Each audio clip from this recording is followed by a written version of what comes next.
Foggy Dog raises awareness of myalgic encephalomyelitis, ME, using a very light-hearted approach. This video will not contain lots and lots of medical terminology for you to understand because I have ME myself and it takes me a long time and a lot of brain energy to get my head around the latest research findings. So this will be a very simple and easy to understand video. So what is myalgic encephalomyelitis? It is a neurological condition, and you get an idea of what is affected simply by dissecting the name myalgic encephalomyelitis. When you look at it, it's brain and spinal cord inflammation with muscle pain. And when you think about how many aspects of the human body are controlled by the brain, it gives you a little bit of an idea of the kind of symptoms that we encounter. I'm going to talk a little bit about symptoms later, but I need to make it clear that ME is so much more than simply a cluster of symptoms.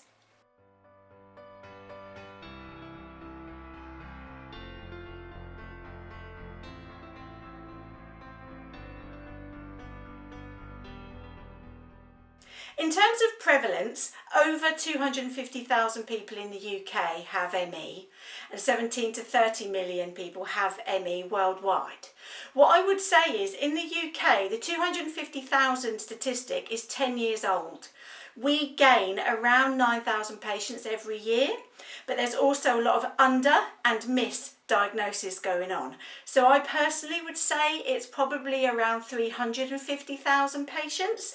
But until we do a nationwide survey and until we start properly categorising patients at the GP level, we're not going to have accurate statistics. But it is a minimum of 250,000 patients in the UK alone. And obviously the figure worldwide is up to 30 million, but I wouldn't be surprised if it was a lot more than that. There are still entire continents that do not know what ME is. So when you hear the statistic 30 million, you have to kind of take that with a pinch of salt and think, what could it possibly be? Unfortunately, ME is known as just tiredness amongst the wider world. However, it's not that. When we say tired, it's so that you've got a rough idea of how we're feeling. Fatigue is a little bit worse. Neuroexhaustion kind of hints at the level of fatigue. But I personally think it's a complete lack of functionality. With ME, our bodies don't create or use energy in the same way as another human body.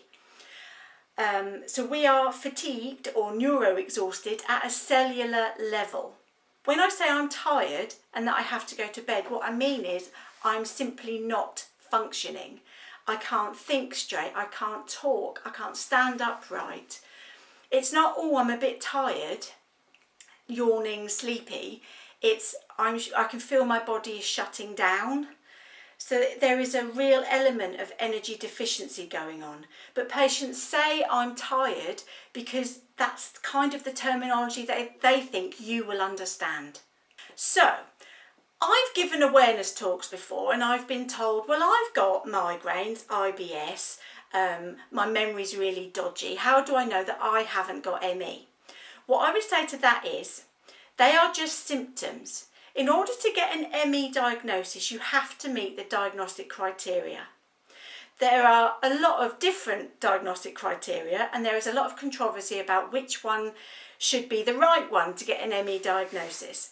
The diagnostic criteria that ME Foggy Dog has chosen to use is as follows. There are 7 key indicators for making a diagnosis of ME. Post-exertional malaise or symptom exacerbation, exercise-induced muscle fatigue, cognitive dysfunction, pain, sleep disturbance, ongoing flu-like malaise, and autonomic symptoms. Unfortunately, because there is no diagnostic test, many medical professionals believe ME to be psychosomatic. What I would say about that is, in post-mortems, evidence of disease has been found. ME is an individualistic condition, not only because patients experience their own particular range of symptoms that can be found under the umbrella of ME, but also because ME is a spectrum disease. We have mild, moderate, severe and very severe. So not only do each of the symptoms vary, but the level of severity and also our daily, hourly fluctuations. How you're feeling on one particular day will not be the same as you're feeling the following day or even a week later. Patients over time learn to judge what will and won't affect symptoms, and most of us are very good at energy management so that we can prevent a massive flare. But sometimes flares simply are unavoidable, and some flares cause a significant exacerbation of symptoms and cause us to become house or bedbound. As you can see, the symptoms included in the diagnostic criteria are our starting point. ME is so much more than simply a cluster of symptoms. However, here are some of the symptoms that patients experience that come under the umbrella of ME.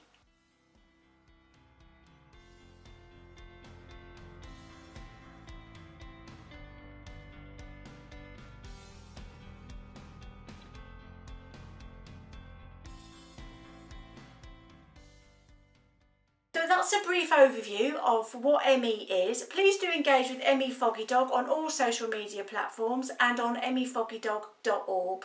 I'm happy to answer any questions. Please do contact me through the contact form on mefoggydog.org. Thank you.